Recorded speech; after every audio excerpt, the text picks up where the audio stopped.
Assalamu alaikum, dear learners. Welcome to you all in online class of Hazil Almia City College. I am Sheikh Sohra Hussain, your English teacher. Dear learners, today I am going to take a session 1 English first paper for the learners of class 11 session 2020 to 2021.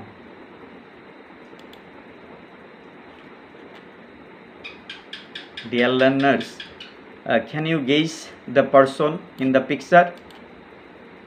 He is Nelson Mandela, the first black president of South Africa, who fought against apartheid and who fought for the right of people and for democracy throughout his life.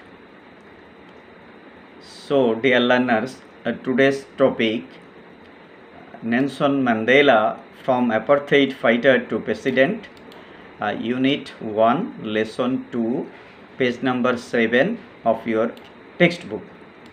Dear learners, learning outcome of today's topic, you will get idea on apartheid. Then here you will get information about famous African leader Nelson Mandela, and here you will also get knowledge how Nelson Mandela fought against apartheid and established democracy in South Africa.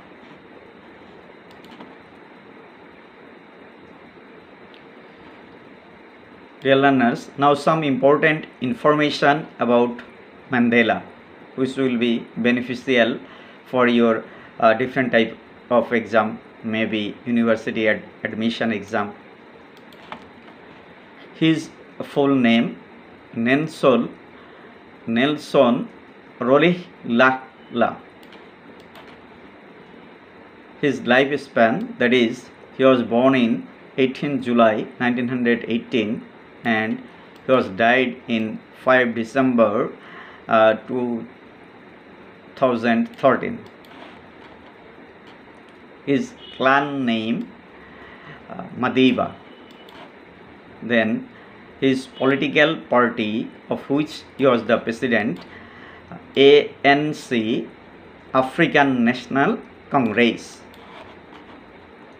Then Nelson Mandela got Nobel Prize in 1993 in peace jointly with F.W. de Klerk, the white African leader who had freed him from prison 3 years earlier and negotiated the end of apartheid. And he became the first black president of South Africa in 1994. His famous book, A Long Walk to Freedom. He was kept in jail for a long time, that is 27 years, and during this time he was kept in Portsmouth prison and Victor Verster prison in Robben Island. That is, he was kept prison in Robben Island, in two prison, that is, first one Portsmouth prison and the second one Victor Verster prison.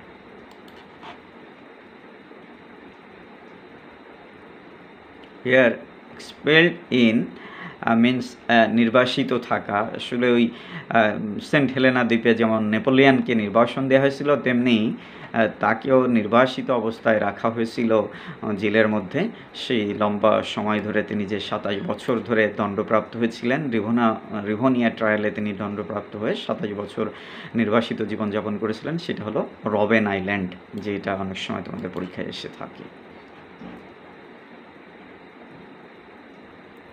Dear learners, now some important speech of Nelson Mandela. First on education is the most powerful weapon which you can use to change the world.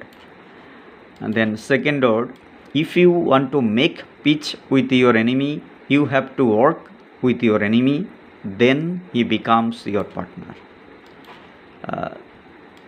Third one, like slavery and apartheid, poverty is not natural. It is man-made and it can be overcome and eradicated by the actions of human beings. And the last one, which is so much related with today's topic, that is, no one is born hating another person because of the color of his skin or his background or his religion. People must learn to hate, and if they can learn to hate, they can be taught to love, for love comes more naturally to the human heart than its opposite. এখানে যেটি বলা হয়েছে চতুর্থটি, যে আসলে মানুষ জন্ম থেকেই কেউ কিন্তু কাউকে ঘৃণা করতে শিখে না তার কমপ্লেকশন অর্থাৎ চামড়ার কারণে, স্কিনের রঙের কারণেও না, তার পারিপার্শ্বিকতা ব্যাকগ্রাউন্ডের জন্য অথবা তার ধর্মীয় কারণে জন্ম থেকেই একজন মানুষ আরেকজন মানুষকে ঘৃণা করতে শিখে না। পিপল মাস্ট লার্ন টু হেট, অর্থাৎ লোকজন এগুলো পরিবেশ থেকেই সে শিখে জন্মের পরে, পরবর্তীতে সে এটি ঘৃণা করতে শিখে। And if they can learn to hate, এবং তারা যদি ঘৃণা করতে শিখতে পারে, দে ক্যান টট টু লাভ, তারা ভালোবাসতেও শিখতে পারে। For love comes more naturally to the human heart than it's S opposite, কেননা ভালোবাসাটাই হলো মানব হৃদয়ের সহজিত প্রবৃত্তি ঘৃণার তুলনায়। তো বেশ কয়েকটি চারটি তার যে বাণী আমরা সেটি জানলাম। পরের স্লাইডে চলে যায়, next slide. Here some new word meaning. তো প্যাসেজে বেশ কিছু নতুন শব্দ আমরা পাবো, আগে থেকে একটু দেখে রাখলে প্যাসেজটি বুঝতে জানতে আমাদের সুবিধা হবে। তোমরাও যখন প্যাসেজ পড়বে শুরুতে বেশ কিছু নিউ ওয়ার্ডগুলো তোমরা একটু দেখে নিতে পারো তোমাদের সুবিধার জন্য। First on, shackles means chain, fetter or manacle. In Bengali, shekol. Next on, apartheid means racial separation or racial discrimination. In Bengali, Bornobad. Next one, icon, figure, idol, paragon or hero. In Bengali, Pratik. Next on, reconciliation, settlement, rapprochement. In Bengali, Mimangsha. Next on, embody means represent or incarnate. In Bengali, Murto Kora. Embody is a verb. Then imprisoned means jailed or confined. In Bengali, Atok. Next on, resolve in meaning means determination or resolution. In Bengali, Sankalpo. Next on, emancipation means freedom or liberation. In Bengali, Mukti. Next on, bring down, overthrow or overturn.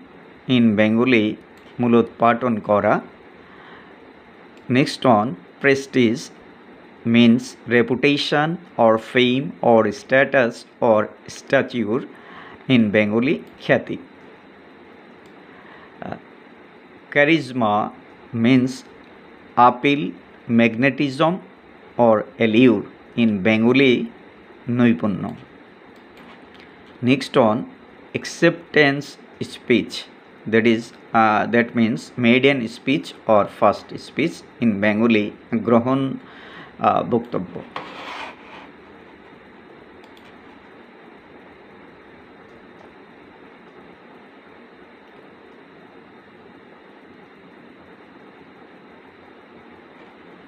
Next on, sorry for disturbing. Next on, discrimination means unfairness or inequity. In Bengali, Boishammo. Next on, manifestation means reflection or demonstration. In Bengali, Prakash. Next one, bridge means connect or link in Bengali, setu. Next one, chasm means gap or rift in Bengali, fatal. Next one, negotiate means settle in Bengali, মীমাংসার উদ্দেশ্যে আলোচনা করা, it's a verb. Next one, prominent means outstanding or famous or remarkable in Bengali, বিশিষ্ট. Next one, advocate means promoter, spokesman or supporter in Bengali, প্রবক্তা. Next one, repression means suppression or oppression in Bengali, দমন or নিপীড়ন. Next one, adoring means loving or reverent in Bengali, প্রিয়. Next one, revered means honored or respected in Bengali, প্রচুর সম্মান or শ্রদ্ধাভাজন. Next one, celebrity means star or superstar or a famous person in Bengali, kirti. Next one, unwavering means firm or steadfast in Bengali, Atal. Next one, epicenter means central or core in Bengali, কেন্দ্রবিন্দু. Next one, testimony means statement or declaration in Bengali, সাক্ষ্য. Next one, remark means comment in Bengali, মন্তব্য. Next one, domination means mastery or supremacy or superiority in Bengali, আধিপত্য বা কর্তৃত্ব. Last one, laud means praise, প্রশংসা করা in Bengali. Dear learners, now the text begins like this. Reuters, 15 December 2013, Johannesburg. তো এখানে বলা হয়েছে যে রয়টারের একটি সংবাদ, আমাদের যে পাঠটি সেটি যে এই প্রতিবেদনটি 15 ডিসেম্বর 2013 সালে রয়টার্সে পাবলিশ হয়েছিল এবং রয়টার্স এটা পাবলিশ হয়েছিল জোহানেসবার্গ থেকে, যেটা capital city of south Africa. আমরা একটু জেনে আসি যে রয়টার্স সম্পর্কে একটু জেনে আসি, what is Reuters. Here it is. Look, Reuters is a London-based international news organization owned by Thomson Reuters. Reuters হলো থমসন রয়টারের মালিকানাধীন একটি আন্তর্জাতিক সংবাদ সংস্থা, যেটা হলো লন্ডন ভিত্তিক।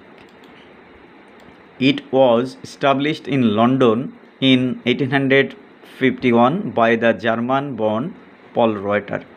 জার্মান বংশোদ্ভূত বা জার্মানিতে জন্ম নেওয়া পল রয়টার 1851 সালে এটিকে লন্ডনে প্রতিষ্ঠা করেছিলেন। It employs 2,500 journalists and 600 photojournalists, about 200 locations worldwide. বিশ্বব্যাপী 200টি স্থানে এটা এই পত্রিকার এই সংবাদ মাধ্যমটি 2500-র অধিক সাংবাদিক রয়েছে এবং যা রয়েছে 600-এর মতো ফটো সাংবাদিক যারা কাজ করে 200-র মতো জায়গায় বিশ্বব্যাপী।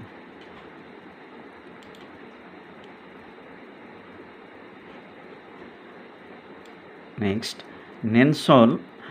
Nelson Mandela guided South Africa from the shackles of apartheid to a multi-racial democracy as an icon of peace and reconciliation, who came to embody the struggle for justice around the world.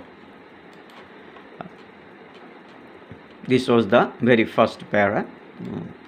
Nelson Mandela guided South Africa from the shackles of apartheid to a multi-racial democracy. Nelson Mandela South আফ্রিকাকে নেতৃত্ব দিয়েছিল বর্ণবাদের শৃঙ্খল থেকে একটি বহুজাতিক গণতান্ত্রিক রাষ্ট্রে উত্তরণের পরিক্রমায়। নিউ ওয়ার্ড শ্যাকলস মিনস শৃঙ্খল বা চেইন। অ্যাপারথেইড, আমরা অ্যাপারথেইড শব্দটির বাংলা অর্থ জেনেছি বর্ণবাদ। তো এই শব্দটি সম্পর্কে আমরা একটু ডিটেলস জেনে আসি, কারণ এই প্যাসেজের সবচেয়ে গুরুত্বপূর্ণ শব্দ হলো এই অ্যাপারথেইড, এই কথাটি। Here it is. Apartheid was characterized by an authoritarian political culture based on Basque or white supremacy, which ensured that South Africa was dominated politically, socially, and economically by the nation's minority white population. আসলে এই অ্যাপারথেইড কথাটি এটি হলো দক্ষিণ আফ্রিকায় প্রযোজ্য একটি কথা, যেটা বর্ণবাদের জন্য প্রয়োগ করা হয়, এবং এই কথাটি বাস্কাপ সেখানকার একটা নীতি, এবং সেটা হলো এই বাস্কাপ অর্থাৎ হোয়াইট সুপ্রিম্যাসি, যে সাদাদের কর্তৃত্ব, এর উপর ভিত্তি করে এটি প্রতিষ্ঠিত হয়েছিল।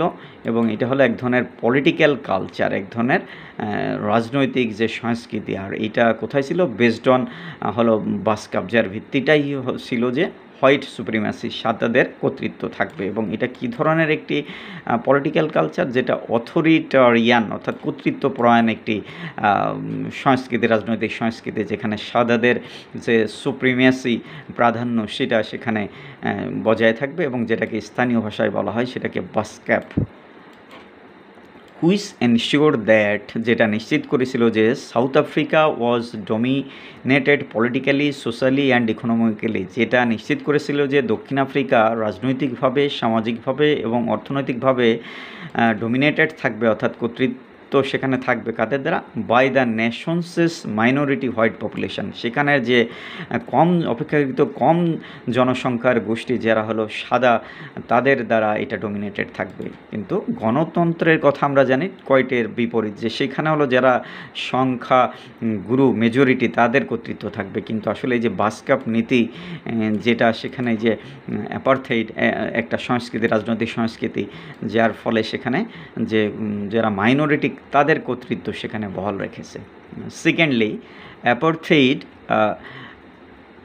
policy that governed relations between South Africa's white minority and non-white majority and sanction racial segregation and political and economic discrimination against non-whites. It was prevailed 1948 to 1994. এখানে বলা হয়েছে যেটি যে আফ্রিকানস অ্যাপার্টনেস উইদিন ব্র্যাকেট, এটি গুরুত্বপূর্ণ, যে এটা হলো অ্যাপারথেইড হলো পলিসি, কী ধরনের এক ধরনের নীতি, কী ধরনের নীতি, যেখানে বলা হয়েছে আফ্রিকানরা অ্যাপার্টনেস, যে তারা মূলত দূরে থাকবে, তাদেরকে দূরে রাখা হয়েছে, যারা আফ্রিকার স্থানীয় লোক ব্ল্যাক পিপল তাদেরকে দূরে রাখা হয়েছে। যে সেখানে যে governed relations between south আফ্রিকাস white minority and non white minority, আসলে এই যে অ্যাপারথেইড পলিসি, এটার দ্বারা আফ্রিকার যে ব্ল্যাক পিপল এবং সেখানের যে হোয়াইট পিপল অর্থাৎ কৃষ্ণাঙ্গ আর শ্বেতাঙ্গ আছে, তাদের মধ্যে যে রিলেশন সম্পর্ক সেটা গভর্ন করা হতো এর দ্বারা। এবং সেখানে বলা হয়েছে যে একটা সেগ্রিগেশন, যে রেশিয়াল সেগ্রিগেশন, সাদাদের সাথে কালোদের যে একটি বৈষম্য রাজনৈতিকভাবে, অর্থনৈতিকভাবে, সেই ডিসক্রিমিনেশন বা সেপারেশন সেটি তৈরি করে রাখা হয়েছিল এই যে হোয়াইটস অ্যান্ড নন হোয়াইটস আফ্রিকাতেই অ্যাপারথেইড পলিসির কারণে। আর সেই পলিসির মূল উদ্দেশ্যই ছিল যে আফ্রিকানস অ্যাপার্টনেস, যে আফ্রিকানদের দূরে রাখা, অর্থাৎ যে সাদাদের থেকে কালোদের দূরে রাখা, বিশেষ করে এই যে নিগ্রো যারা আফ্রিকান স্থানীয়, যারা হলো ইন্ডিয়ান পিপল সেখানকার, আর যারা হলো সেখানে আফ্রিকান সুপ্রাচীন কাল থেকে যারা সেখানে বসবাস করছে, যাদের বর্ণ হলো কমপ্লেকশন হলো কালো, আর সেখানে হোয়াইট পিপল কারা? হোয়াইট পিপল হলো সেখানকার ইউরোপিয়ান পিপল যারা, তাদেরকে সেগ্রিগেট করে রাখার যে পলিসি সেটা হলো অ্যাপারথেইড পলিসি। এবং এটা সেখানে ইট ওয়াজ প্রিভেইলড 1948 to 1994, এটা সেখানে প্রচলিত ছিল সেই 1948 থেকে 1994 পর্যন্ত, অর্থাৎ 94 সালে নেলসন ম্যান্ডেলা সেখানকার প্রেসিডেন্ট হিসাবে নির্বাচিত হলেন, গণতন্ত্র প্রতিষ্ঠা করলেন। তার আগ পর্যন্ত সেখানে সেই 1948 সাল অর্থাৎ সেই দ্বিতীয় বিশ্বযুদ্ধের পরে যে আফ্রিকান নির্বাচন হলো, সেই নির্বাচনে সেখানে যে এএনপি আফ্রিকান ন্যাশনাল পার্টি ক্ষমতায় এসেছিল, যেটা হলো হোয়াইটদের সাদাদের দ্বারা। সেই সময় কিন্তু নিগ্রোদের ভোটাধিকারও ছিল না। সেই সময়ের নির্বাচনে তারা 1948 সালে আসার পরেই তারা এই অ্যাপারথেইড নীতিটা সেখানে অবলম্বন করলো, যার ফলে সেখানে সাদা আর কালোর মধ্যে বিভেদ তৈরি করে রাখা হলো সুযোগ সুবিধার ক্ষেত্রে। Thirdly, actually it was a former policy of segregation and political and economic discrimination against non-European groups in the Republic of South Africa. মূলত এটি ছিল একটা সেই সাউথ আফ্রিকার একটি প্রাক্তন পলিসি, যেখানে পৃথক করে রাখা হয়েছিল রাজনৈতিকভাবে এবং অর্থনৈতিকভাবে ইউরোপিয়ানদের থেকে। সেই জায়গার যে স্থানীয় যে আফ্রিকান যে ব্ল্যাক পিপল ছিল তাদেরকে, সেই রিপাবলিক অফ সাউথ আফ্রিকা, দক্ষিণ আফ্রিকার যে রাষ্ট্রীয় নাম, সে দেশের মানুষদেরকে। নাও কজেস অফ অ্যাপারথেইড, এই অ্যাপারথেইডের কারণটা কি? After the Second World War in 1948, the Afrikaans National Party won the general election under the slogan apartheid literally means apartness. দ্বিতীয় বিশ্বযুদ্ধের পরে 1948 সালে সাউথ আফ্রিকায় যে নির্বাচন হয়েছিল সেখানে আফ্রিকান ন্যাশনাল পার্টি এএনপি তারা ক্ষমতায় আসে এবং তারা এই স্লোগান নিয়ে ক্ষমতায় আসে, সেটি হলো অ্যাপারথেইড, যার অর্থ যেটাকে শাব্দিকভাবে সেই ভাষা বললে অ্যাপার্টনেস, দূরে রাখো। কাদেরকে দূরে রাখো? অ্যাকচুয়ালি যে আফ্রিকান যে ব্ল্যাক পিপল তাদেরকে দূরে রাখো, কাদের থেকে? ওই সাদা পিপল থেকে, তাদের মাঝে গ্যাপ তৈরি করো। হোয়াইট পিপল, এখানে হোয়াইট পিপল বলতে কারা বোঝানো হয়েছে? ইউরোপিয়ান পিপল, ইউরোপ থেকে যেসব লোক সে আফ্রিকায় গিয়েছে উন্নত জীবনের কারণে, ব্যবসা বাণিজ্যের কারণে। তোমরা জানো সেই সময় কলোনিয়াল যুগ চলছিল, যে ব্রিটিশ কলোনি সারা বিশ্বব্যাপী ছিল। তো সেখানে মূলত পর্তুগিজরা, জার্মানরা, ডাচরা এবং তাদের পরে সর্বশেষ সেখানে ব্রিটিশ পিপলরা সেখানে তাদের কলোনি স্থাপন করেছিল এবং তারা সেখানে ছিল। এই হোয়াইট পিপলটা হলো এই যে ইউরোপিয়ান পিপল, মূলত জার্মানি, পশ্চিম জার্মানি, পর্তুগিজ, ডাচ এবং ডাচ অর্থ ওলন্দাজ এবং এই যে British নাগরিকেরা।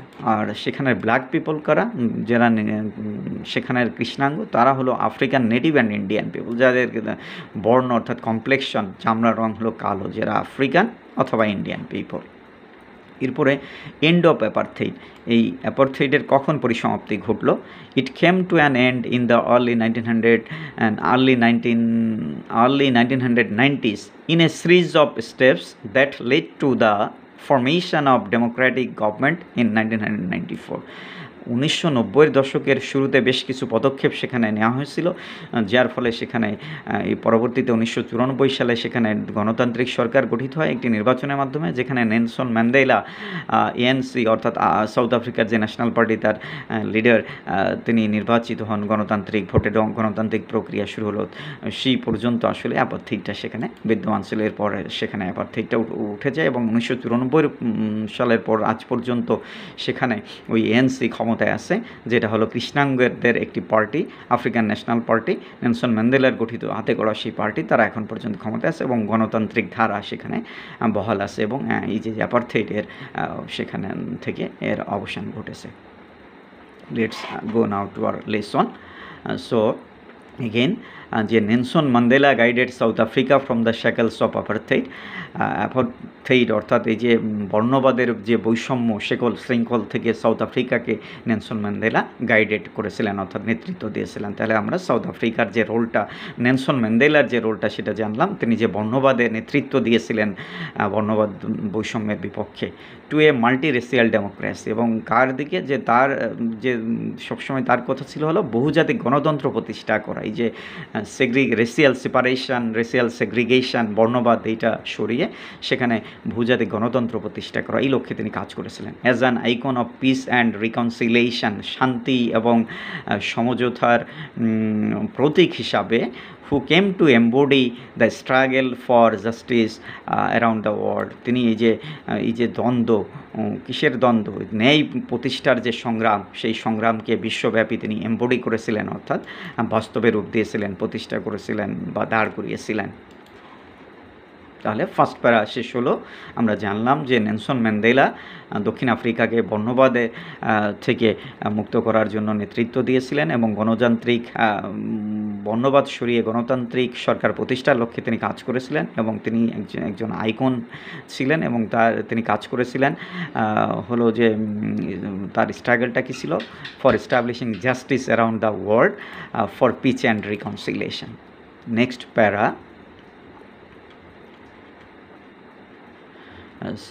some new words here. Shackles already আমরা আলোচনা করেছি যে শৃঙ্খল, দেন অ্যাপার্থেইড বর্ণবাদ, দেন রিকনসিলিয়েশন সমঝোতা, তারপরে পিস হলো শান্তি, এমবডি হলো আকার দেওয়া, তারপরে নাও সেকেন্ড প্যারা, imprisoned for nearly 3 decades for his fight against white minority rule, Mandela never lost his resolve to fight for his people's emancipation.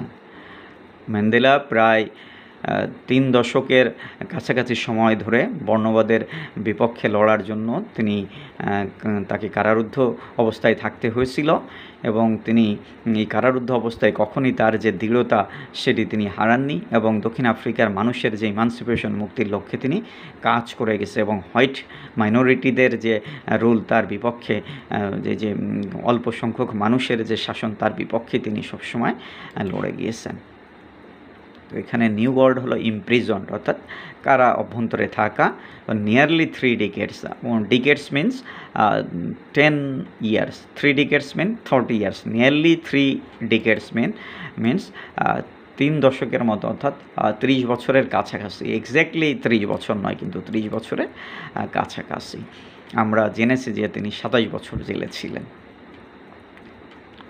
Mandela never lost his resolve to fight for his people's emancipation. Mandela কখনই তার যে দৃঢ়তা সেটি হারাননি। তার লোকদের জন্য তিনি যে লড়াকু ছিলেন, সেই তাদের যে মুক্তির জন্য, ইমানসিপেশনের জন্য তিনি লড়েছেন, সেই জায়গা থেকে কখনই তিনি সরে আসেননি, বরং তিনি ছিলেন রিজলভ, অর্থাৎ দৃঢ় ছিলেন। ইমানসিপেশন মিনস হলো মুক্তি, freedom. Okay, next sentence, he was determined to bring down apartheid while avoiding a civil war. সম্ভাব্য একটি গৃহযুদ্ধকে এড়িয়ে তিনি দৃঢ় সংকল্প ছিলেন যে সেই অ্যাপারথেইড যেটি, অর্থাৎ বর্ণবাদ, সেটাকে ব্রিং ডাউন করবে, অর্থাৎ উপড়ে ফেলবে। তো অনেক সময় যখন স্ট্রাগল চলে বিভিন্ন দেশে, সেই দেশে কিন্তু সিভিল ওয়ার অর্থাৎ গৃহযুদ্ধের সম্ভাবনা থাকে, কিন্তু তিনি অত্যন্ত কৌশলী, অত্যন্ত সুচতুর এবং অত্যন্ত প্রেস্টিজিয়াস পারসন ছিলেন, যার কারণে কৌশলে তিনি সংঘাত এড়িয়ে, যে সিভিল ওয়ার এইটাই এড়িয়ে তিনি তার আন্দোলন বা সংগ্রামটা চালিয়েছিলেন। এই জন্য এখানে বলা হচ্ছে হি ওয়াজ ডিটারমাইন্ড, তিনি দৃঢ় ছিলেন, টু ব্রিং ডাউন, উপড়ে ফেলানোর জন্য। ব্রিং ডাউন একটি ফ্রেজ যার অর্থ হলো উপড়ে ফেলানো, ওভারথ্রোন, অ্যাপারথেইড বর্ণবাদ, while avoiding a civil war, একটি সম্ভাব্য ওই গৃহযুদ্ধকে এড়িয়ে, অ্যাভয়েড করা হলো এড়িয়ে। His prestige and charisma helped him win the support of the world. তার সম্মান এবং তার যে নৈপুণ্য, সেইটা তাকে সহযোগিতা করছিল বিশ্ববাসীর যে সহযোগিতা সেটা পেতে। তো এই যে তিনি অ্যাপারথেইড উপড়ে ফেলানোর জন্য তিনি যে শান্তিপূর্ণভাবে সেটি সমাধান করলেন, এই কাজে তাকে বিশ্বব্যাপী মানুষের যে সাপোর্ট সেটি পেতে পেরেছিলেন তিনি। তার প্রেস্টিজ, তার যে তার যে সম্মান ছিল সেটা কাজে লেগে, এবং তার যে ক্যারিজমা শব্দটি হিন্দি কারিশমা শব্দের সঙ্গে মিল আছে, নৈপুণ্য, তার যে বিশেষ ব্যক্তিত্ব, বিশেষ ব্যক্তির যে ম্যাগনেটিজম, তার যে পাওয়ার কর্ম সম্পাদনের, সেটি তাকে বিশ্ববাসীর সহযোগিতা অর্জনে সহযোগিতা করছিলেন, যার কারণে তিনি বিশ্ববাসীর যে সহযোগিতা বা সাপোর্ট নিয়ে পরবর্তীতে যে অ্যাপারথেইডকে উপড়ে ফেলেছিলেন এবং গণতান্ত্রিকভাবে নির্বাচন হয়েছিল, সেই নির্বাচনে কৃষ্ণাঙ্গরা ভোট দিয়েছিল তার পক্ষে প্রথমে, এবং তিনি প্রেসিডেন্ট নির্বাচিত হয়েছিল। আমরা সেটি পরবর্তীতে দেখব। Next slide, I hate race discrimination most intensely and in all its manifestation. তিনি বলছেন যে তিনি ঘৃণা করতেন বর্ণ বৈষম্যকে অত্যন্ত তীব্রভাবে এবং এর সকল ধরনের প্রকাশ সহ। বর্ণ বৈষম্যের যে কোনো ধরনের প্রকাশই ঘটুক, সব ধরনের বহিঃপ্রকাশকেই তিনি অত্যন্ত তীব্রভাবে ঘৃণা করতেন। ডিসক্রিমিনেশন মিন্স বৈষম্য, রেস ডিসক্রিমিনেশন মিন্স বর্ণ বৈষম্য, আর ম্যানিফেস্টেশন হলো তার প্রকাশ। যেভাবেই সেটার প্রকাশ ঘটুক না কেন, সব ধরনের বর্ণ বৈষম্যকেই তিনি ঘৃণা করতেন। আই হ্যাভ ফট it all during my life, I will fight it now and will do so until the end of my days. আমি বর্তমানে বর্ণ বৈষম্যের বিরুদ্ধে লড়ছি, সারা জীবন আমি এর বিরুদ্ধে লড়েছি, এবং আমি আমার বাকি জীবনগুলোতেও বর্ণ বৈষম্যের বিপক্ষে আমার অবস্থান থাকবে। Mandela said in his acceptance speech on becoming South Africa's first black president in 1994, the time for the healing of the wounds has come, the moment to bridge the chasms that divide us has come. Mandela যখন south আফ্রিকার first black president হয়, অর্থাৎ দক্ষিণ আফ্রিকার প্রথম কৃষ্ণাঙ্গ president হিসাবে নির্বাচিত হন, সেই নির্বাচনে তিনি যখন সেই ক্ষমতা হস্তান্তর হয়, অর্থাৎ তার অ্যাকসেপ্টেন্স গ্রহণ অনুষ্ঠান হয়, সেখানে তিনি একটি বক্তব্য রেখেছিলেন যেটাকে বলা হয় অ্যাকসেপ্টেন্স স্পিচ, অর্থাৎ তার মেইডেন স্পিচ বা ফার্স্ট স্পিচ, প্রথম বক্তব্য অ্যাজ এ প্রেসিডেন্ট। সেখানে তিনি বলেছিলেন, কি বলল, যে the time of for the healing of the wounds has come, ক্ষত সারানোর সময় এসেছে। The moment to bridge the chasms that divide us has come, যেই বিভক্তির দেয়াল আমাদেরকে পৃথক করে রেখেছে সেখানে সেতু বন্ধন অর্থাৎ সেটি তুলে দেওয়ার সময় এখন এসেছে। তো আসলে এই যে কথাগুলো যে এখানে বলছে যে the time for the healing of the wounds, এই কথাটা তিনি কখন বলছেন? তিনি যখন 1994 সালে সাউথ আফ্রিকার ব্ল্যাক প্রেসিডেন্ট নির্বাচিত হলেন, তখন তিনি যে সেই ক্ষমতা হস্তান্তর অর্থাৎ ক্ষমতা গ্রহণের যে অনুষ্ঠান, সেই অ্যাকসেপ্টেন্স স্পিচে এই কথা বলেছিলেন, যার অর্থ হলো the time of the healing of wounds has come, আমাদের যে ক্ষত হয়েছে সেটা সারানোর সময় আছে। অর্থাৎ এই যে ব্ল্যাক পিপল, কৃষ্ণাঙ্গ এবং শ্বেতাঙ্গদের মাঝে যে বিভেদের দেওয়াল ছিল, রেসিয়াল সেগ্রিগেশন বা অ্যাপার্থাইড নীতির ফলে, সেটা আজকে সরিয়ে ফেলার সময় এসেছে। এর ফলে আমাদের মাঝে দীর্ঘদিনের যে অবিশ্বাস, যে ক্ষত তৈরি হয়েছে, সেটা আজকে উপড়ে ফেলার সময় এসেছে। The moment to bridge the chasm that divide us has come, সেই মুহূর্ত আজকে এসে হাজির হচ্ছে, যেই মহেন্দ্রক্ষণে আমরা আজকে ব্রিজ অর্থাৎ সেতু নির্মাণ করব। দ্য ক্যাজম, সেই ফাটল, যেই চিয়ের বা যে বিভেদের দেওয়াল, সেই দেওয়ালের মাঝে যেখানে কৃষ্ণাঙ্গ একটি দল, শ্বেতাঙ্গ একটি দল, এদের মাঝে যে ফাটল তৈরি হয়েছে, সেই ফাটলটা পূরণের, সেখানে সেতু নির্মাণের সময় আজকে উপস্থিত হয়েছে। We have at last achieved hour political emancipation, অবশেষে আমরা আমাদের রাজনৈতিক মুক্তি পেলাম। আসলে এই কথার অর্থ কী? এর কথার অর্থ হলো যে অ্যাপারথাইড, যার বিরুদ্ধে তিনি লড়েছিলেন, যে আফ্রিকার মানুষের সেখানে সাদাদের কিন্তু ভোটের অধিকার ছিল না। ওই যে 1948 সালে নির্বাচন হলো, সেই নির্বাচনে যে আফ্রিকার সেই কৃষ্ণাঙ্গদের যে দল, তারা নির্বাচিত হয়েছিল এনপি, তারা এসে তারা সে আইন জারি করলো যে কৃষ্ণাঙ্গদের সেখানে কিন্তু ভোট থাকবে না। সেই যে অ্যাপারথাইড আইন সেখানে প্রচলন করেছিলেন। তো সেই কারণে দীর্ঘ তার যে আন্দোলন সংগ্রামের ফলে তিনি প্রেসিডেন্ট হিসেবে নির্বাচিত হলেন 1994 সালে। এবং আজকে কী হচ্ছে? We have at last achieved hour political emancipation, আজকে আমাদের রাজনৈতিক মুক্তি ঘটেছে। অর্থাৎ এই যে সাউথ আফ্রিকার পিপলরা, তারা ভোট প্রয়োগ করতে পেরেছে এবং তাকে নির্বাচিত করতে পেরেছে, তাদের জাতির মুক্তি ঘটেছে, তাদের মুক্তি হয়েছে, এই কথা এখানে এই অর্থ বুঝেছে। In 1993, Mandela was awarded the Nobel Peace Prize, an honor he shared with F.W. de Klerk, the white African leader who had freed him from prison 3 years earlier and negotiated the end of apartheid. 1993 সালে Nelson Mandela Nobel শান্তি পুরস্কারে ভূষিত হন এবং এই পুরস্কার তার সাথে ভাগিদার হয়েছিলেন F.W. de Klerk। তিনি হলেন দ্য হোয়াইট আফ্রিকান লিডার, তিনি হলেন আফ্রিকান এক নেতা, অর্থাৎ শ্বেতাঙ্গদের আফ্রিকান নেতা। তার রোলটা কী ছিল? Who had ফ্রিড him from prison for 3 years earlier, তিনি 3 বছর পূর্বেই তাকে মুক্ত করেছিল। অর্থাৎ তার জেল ছিল 30 বছরের, তার 3 বছর পূর্বে অর্থাৎ 27 বছর যখন নেলসন ম্যান্ডেলার জেলের সময়কাল হয়, তখন তাকে তিনি মুক্ত করেন। And negotiated the end of apartheid, এবং এই যে বর্ণ বৈষম্য সেটার সমাপ্তিতে বা পরিসমাপ্তিতে তিনি নেগোশিয়েট করেছিলেন, অর্থাৎ তিনি সেটাতে সমঝোতা করেছিলেন। তাহলে আমরা জানলাম যে আরেকজন ব্যক্তির পরিচয় পেলাম, তিনি হলেন F.W. de Klerk। তিনি হলেন যখন ওই 1994 নির্বাচন হয় তার পূর্বে, অর্থাৎ এই যে 1993-তে তিনি যখন নোবেল পুরস্কার পাচ্ছেন, এই সময়টাতে লাস্ট হোয়াইট প্রেসিডেন্ট ছিল সাউথ আফ্রিকাতে, এবং তার যে বেশ কিছু উদ্যোগ ছিল, তার উদ্যোগের ফলেই কিন্তু নেলসন ম্যান্ডেলাকে তিনি এই যে 3 বছর পূর্বে তাকে মুক্ত করলেন এবং সেখানে সেই নির্বাচনে সেখানে কালোদের যে ভোটাধিকার সেটা তিনি ফিরিয়ে দিলেন। অর্থাৎ এই যে বর্ণ বৈষম্য সেটা অবসানে, এই যে দ্য এন্ড অফ অ্যাপারথাইড, এইটাতে তিনি নেগোশিয়েট করছিলেন, সমঝোতা করেছিলেন, যার ফলে নির্বাচন দিলেন। সেই নির্বাচনে কৃষ্ণাঙ্গর প্রেসিডেন্ট হিসাবে সাউথ আফ্রিকার প্রথম ব্ল্যাক প্রেসিডেন্ট নির্বাচিত হলেন নেলসন ম্যান্ডেলা। এই যে তার ভূমিকা, এই ভূমিকার কারণে এই নোবেল পুরস্কারটি নেলসন ম্যান্ডেলার সঙ্গে তাকেও দেওয়া হয়, অর্থাৎ যৌথভাবে এই শান্তিতে নোবেল পুরস্কারটা তারা পেয়েছিলেন 1993 সালে। Next slide. Dear learners, in the picture you are watching, in right hand Nelson Mandela and in left hand F.W. de Klerk. In the next slide, Mandela went on to play a prominent role on the world stage as an advocate of human dignity in the face of challenges ranging from political repression to AIDS. AIDS থেকে শুরু করে রাজনৈতিক দমননীতি মোকাবেলায় Nelson ম্যান্ডেলার একটি জোরালো ভূমিকা ছিল। বিশ্ব যে মঞ্চ, সেখানে তিনি ছিলেন হলো অ্যাডভোকেট অফ হিউম্যান ডিগনিটি, যে মানুষের মর্যাদাকে উচ্চে তুলে ধরার সমর্থক হিসাবে, তুলে ধরার অ্যাডভোকেট হিসাবে তিনি কাজ করেছিলেন। আমি একটু ভেঙে ভেঙে বলি। Mandela went to play a prominent role. Mandela একটি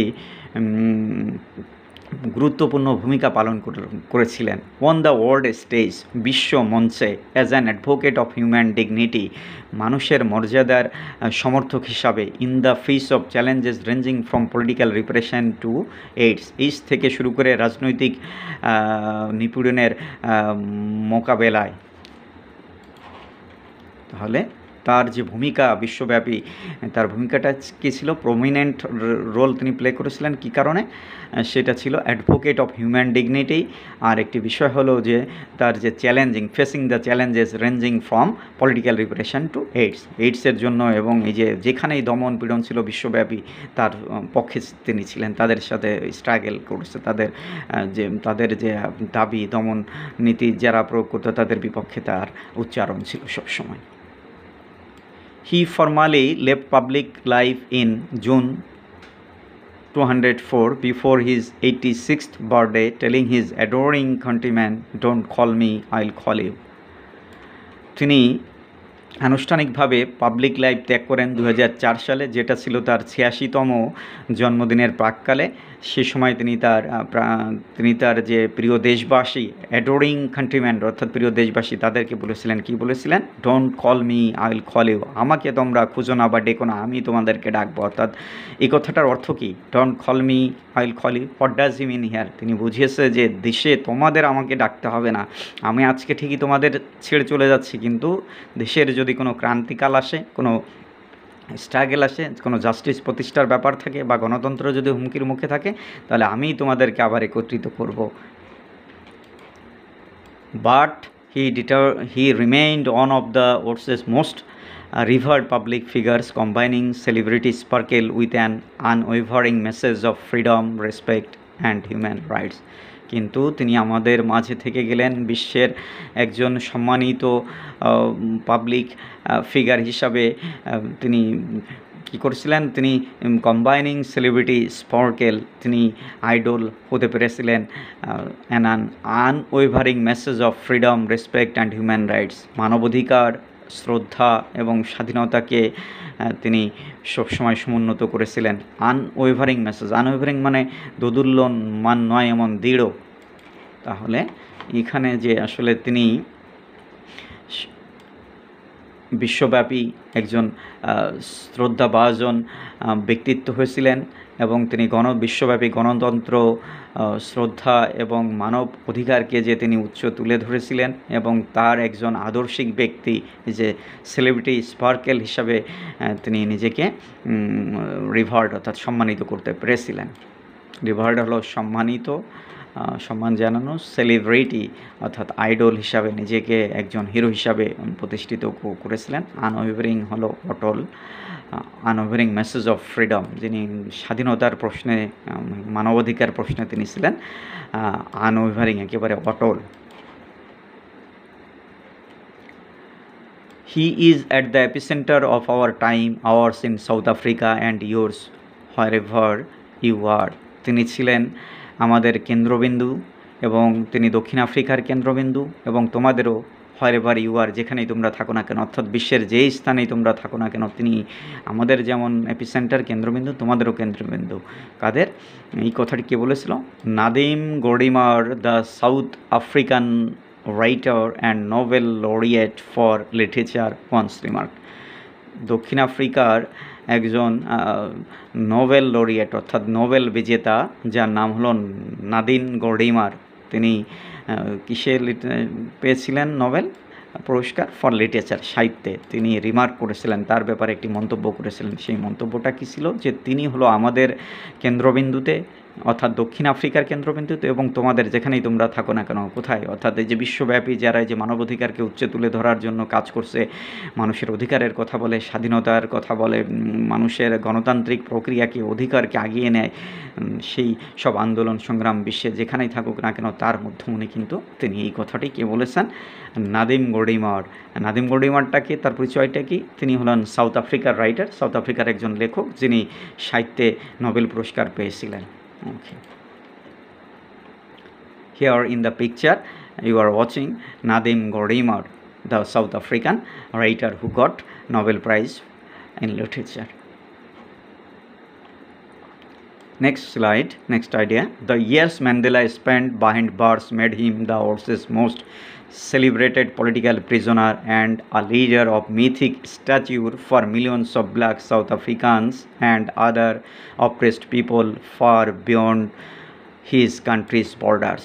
এই যে দক্ষিণ আফ্রিকার যে সীমারেখা, সেটা পেরিয়ে তিনি একজন আন্তর্জাতিক নেতা হিসাবে নিজেকে তৈরি করেছিলেন, এবং তিনি কীরকম স্ট্যাটাস পেয়েছিলেন? মিথিক স্ট্যাচিওর, যে সেই পৌরাণিক যে একটি অবয়বাকার আকৃতি, সেটি তিনি লাভ করেছিলেন। তিনি সাধারণ কোনো নেতা নয়, তিনি ছিলেন একেবারে অসম্ভবই এক নেতা। এবং এই তাকে যে এই যে mythic stature, as a leader of mythic stature, তাকে কে কিসের এর পিছনে কার ভূমিকা বেশি? তার পিছনে এই যে Mandela spend behind bars made him world's a celebrated political prisoner. যেই বছরগুলো, যেই ইয়ারগুলো তিনি কারাগারে কাটিয়েছিলেন, এত বছর, যে মানুষের অধিকারের কথা বলতে গিয়ে, মানুষের গণতন্ত্রের পক্ষে কাজ করতে গিয়ে, এবং রেসিয়াল যে অ্যাপারথেইডকে উপড়ে ফেলানোর জন্য তিনি যে কাজ করতে গিয়ে, যে তিনি দীর্ঘ সময় ধরে প্রায় 30 বছরের কাছে, অর্থাৎ 27 বছর লং টাইম তিনি কারাবরণ করেছিলেন। এই কারার অভ্যন্তরীণ সময়গুলো তাকে এই যে একজন অবিসংবাদিত বিশ্বের নেতা হিসাবে তৈরি করেছিলেন। তিনি কার নেতা হয়েছিলেন? Mythic stature for millions of black South Africans. এই যে সাউথ আফ্রিকার যে লক্ষ লক্ষ কালো মানুষেরা, তাদের নেতা হয়েছিলেন তিনি। অ্যান্ড আদার অপ্রেসড পিপল, এবং অন্যান্য যে নিপীড়িত মানুষ, ফার বিয়ন্ড কান্ট্রিজ বর্ডার্স। যে দক্ষিণ আফ্রিকার বাইরে গিয়ে সারা বিশ্বে যেখানেই মানুষ, নিপীড়িত মানুষ, সেই নিপীড়িত মানুষের একজন নেতা তিনি হয়েছিলেন। এবং এর পিছনে হলো তার এই যে জেল খাটা যে দিনগুলো, এটা ভূমিকা রেখেছিল। Charged with capital offences in the 1963 Rivonia trial, his statement from the dock was his political testimony. তাকে ওই রিভোনিয়া ট্রায়ালের মাধ্যমে সাজা দেওয়া হয়েছিল। সেটা কত সালে? 1963 সালে তার বিরুদ্ধে অভিযোগ আনা হয়েছিল। সেটি হলো সাউথ আফ্রিকার একটা জায়গা, যে রিভোনিয়া ট্রায়াল। সেই ট্রায়ালের মাধ্যমে তার বিরুদ্ধে তার অভিযোগটা কী ছিল? ক্যাপিটাল অফেন্সেস, যে ভয়ানক, অতি জঘন্য, ভয়ানক অপরাধের, গুরুতর অপরাধ, ক্যাপিটাল অফেন্স, গুরুতর অপরাধের অভিযোগ তার বিরুদ্ধে আনা হয়েছিল। যে রাষ্ট্রের বিরুদ্ধে যদি কোনো রাষ্ট্রদ্রোহ বা যে মানুষ খুন করা, বড় ধরনের যে অপরাধ, সেটাকে আমরা ক্যাপিটাল অফেন্স বলে। অর্থাৎ তার বিরুদ্ধে গুরুতর অপরাধের অভিযোগ আনা হয়েছিল 1963 সালে রিভোনিয়া ট্রায়ালে। এবং সেখানে সেই যে ডকে বসে তিনি যে স্টেটমেন্ট দিয়েছিল, সেটা এখানে আছে। His statement from the dock, কাঠগোড়া থেকে তিনি যে বক্তব্য দিয়েছিলেন, ওয়াজ হিজ পলিটিক্যাল টেস্টিমনি, সেটি হলো তার রাজনৈতিক সাক্ষ্য। সেটা কী ছিল? তিনি সেখানে সেই রিভোনিয়া ট্রায়ালে বসে তিনি কি সাক্ষ্য দিচ্ছিল?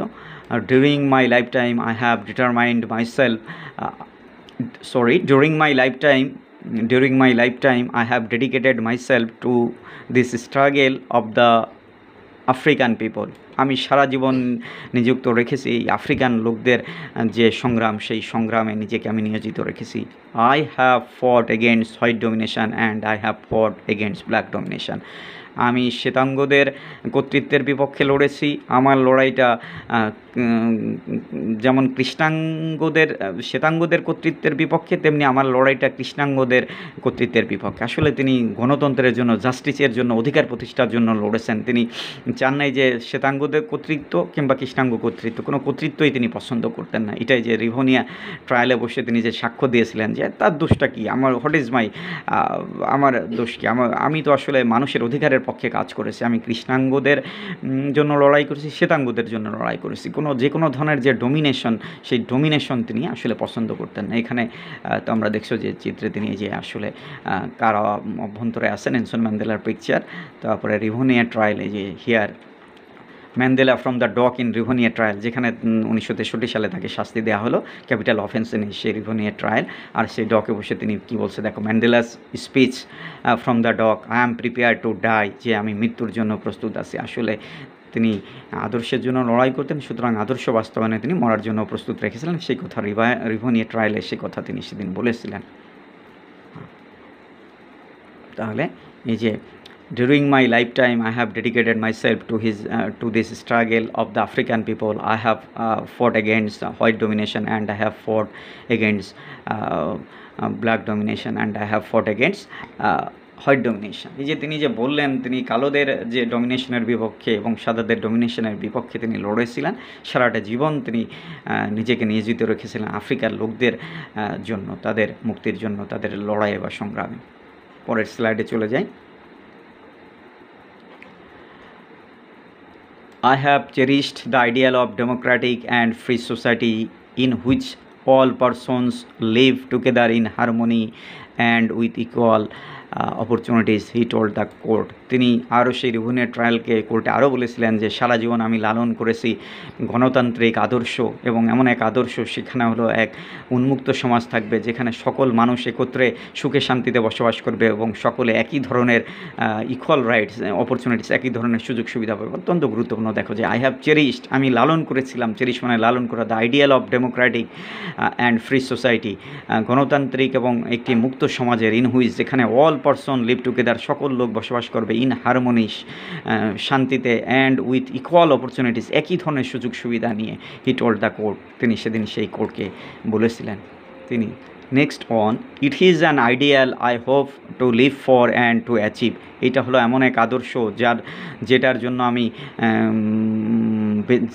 যেই আদর্শ বুকে নিয়ে আমি বেঁচে থাকি এবং যেটা আমি অর্জন করতে চেয়েছি। But if needs be, it is an ideal for which I am prepare to die, বরং এটা এমন এক আদর্শ যেটার জন্য আমি মরতেও প্রস্তুত আছে। আমি একটু আগে তোমাদেরকে ছবিতে দেখিয়েছিলাম যে হিয়ারে যে কাঠগোড়াতে বসে বলছে তিনি, যে পত্রিকায় পরের দিন প্রকাশিত হয়েছিল, I am prepare to die, যে তিনি বলেছিলেন সেই কাঠগোড়ায় দাঁড়িয়ে রিভোনিয়া ট্রায়ালে যে তার যে আদর্শ, সেই আদর্শের জন্য তিনি আদর্শের মাঝেই তিনি বেঁচে থাকেন এবং সে বেঁচে থাকতে চান। এই যে ইট is an ideal I hope, এটা হলো মানে আদর্শ যেটা তিনি আশা করেন এবং সেটা তিনি অর্জন করতে চেয়েছেন, অ্যাচিভ করতে চেয়েছেন। আর সেইটা অর্জন করার জন্য যদি প্রয়োজন হয়, it be I am prepare to die, যে সেজন্য তিনি মরার জন্য প্রস্তুত আছেন। Friends adored Mandela and fondly called him Madiba, the clan name by which he was named. তার যে বন্ধুরা ছিল এবং সাউথ আফ্রিকার যে লোকজন ছিল এবং তার কাছের লোক, তারা তাকে মাদিবা বলে ডাকতো। এটা ছিল তার ক্লান নেম, অর্থাৎ গোত্রীয় নাম, বাই হুইচ হি ওয়াজ নন, যেই নামে তিনি তাদের কাছে, ওই যে দক্ষিণ আফ্রিকার যে ব্ল্যাকিশ পিপল, তার যে কাছের লোক, তার যে ফ্রেন্ডস, তারা তাকে এই ক্লান নেম হলো তাদের যে গোত্রীয় নাম, সেই নামটি তার কী ছিল, মাদিবা, সেই নামেই তাকে ডাকতো। People loaded his humanity, kindness and dignity, লোকজন তার যে হিউম্যানিটি, মানবিকতা, তার যে দয়া, কাইন্ডনেস এবং তার যে ডিগনিটি, উচ্চ মর্যাদা, এটাকে আজকে লর্ড করে, অর্থাৎ প্রশংসা করে। লর্ড হলো প্রশংসা করে, প্রশংসা করা, LAUD লর্ড, ভার্ব, সেখান থেকে lauded.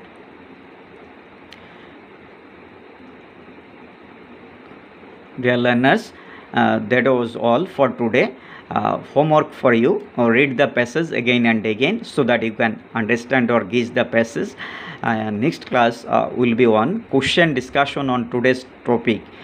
So dear learners, read the topic again and again and watch the video again and again for better understand. See you again in the next class. Next class will be on question discussion of today's topic. Thank you very much.